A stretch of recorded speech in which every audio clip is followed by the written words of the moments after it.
11-day delay in putting out detailed turnout data in the first phase. केवल इतना ही आया कि इतनी परसेंटेज वोट हुई, कितने वोट पड़े हैं वो वेबसाइट पे नहीं दिखाया गया। 4-day delay in putting out detailed turnout data in the second phase. Election commission को एक प्रेस कॉन्फ्रेंस के द्वारा ये बताना चाहिए कि 11 दिन क्यों लग गए। Unheard of, unprecedented and unacceptable.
$11-day delay in putting out detailed turnout data in the first phase.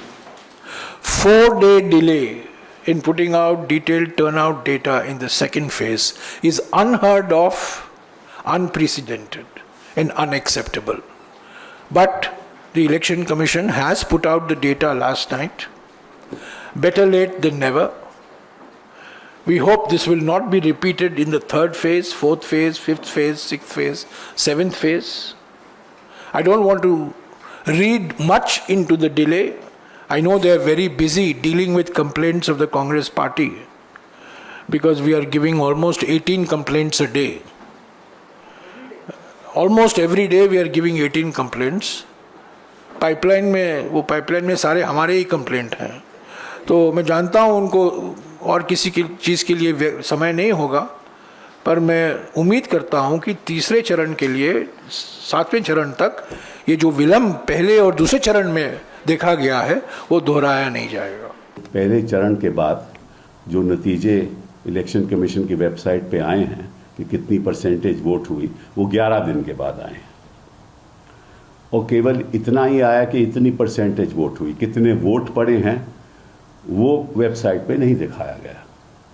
इसका कारण क्या है ये मैं नहीं जानता, और कुछ लोग कहते हैं कि इसमें कोई आपको विश्वास रखना चाहिए कि ये जो कहा गया है वो सही है।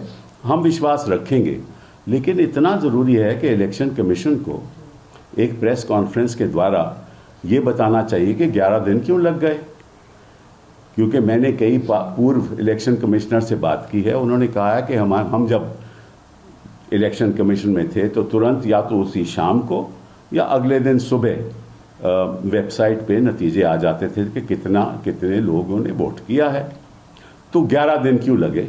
अब जब ये संदेह पैदा होता है तो निश्चित रूप से लोगों का विश्वास भी घटता जाता है, और आज की स्थिति, हिंदुस्तान की स्थिति ऐसी है कि कोई भी ऐसी संस्था नहीं है जिस पे लोगों को शक नहीं है, चाहे वो ईडी हो, चाहे वो सीबीआई हो, चाहे वो गवर्नर साहब हो, चाहे वो हमारी पार्लियामेंट में जिस तरह से कार्रवाई हो रही है चाहे वो हो, तो कोई भी ऐसी संस्था हिंदुस्तान में नहीं है जिसके बारे में नागरिक सोचता है कि कहीं सही तरीके से लोकतंत्र के आधार पे हमारा देश आगे नहीं चल रहा।